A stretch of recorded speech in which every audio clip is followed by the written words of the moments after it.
Since the Hamas attack on Israel in early October, the war has created stark divisions on college campuses nationwide.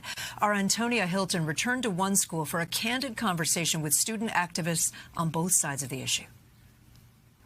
The campus of Cornell may look the same as always, but it feels different here.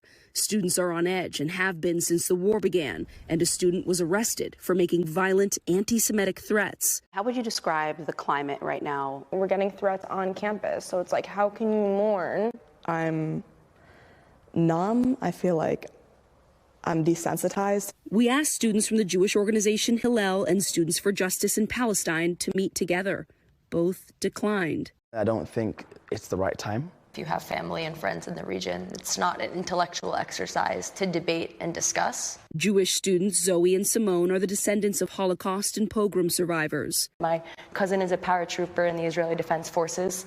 He's 20 years old, and within the first day of the war, 20 of his friends were killed or taken hostage. Malak is Palestinian and has family in Gaza. She says her grandparents were forced out of their homes in 1948. I grew up hearing the stories of what Israeli militia did to them.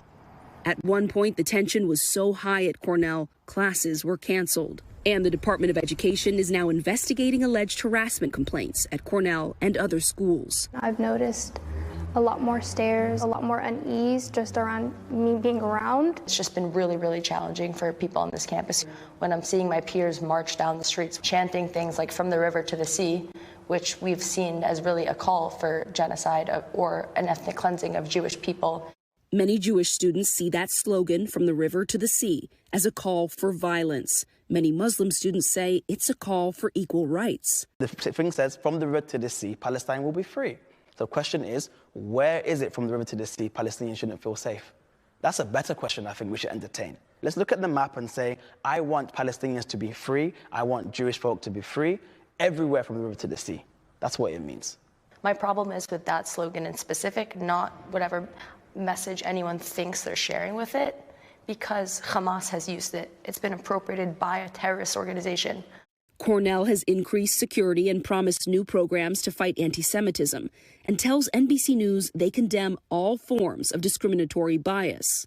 Our coalition, our individual organizations all came together and condemned anti-Semitism. What would it take to maybe just slightly open the door to either healthier dialogue or more dialogue here on campus? For no one on this campus to use the slogan "from the river to the sea, Palestine will be free" again, I think it's just too painful for Jewish students to hear.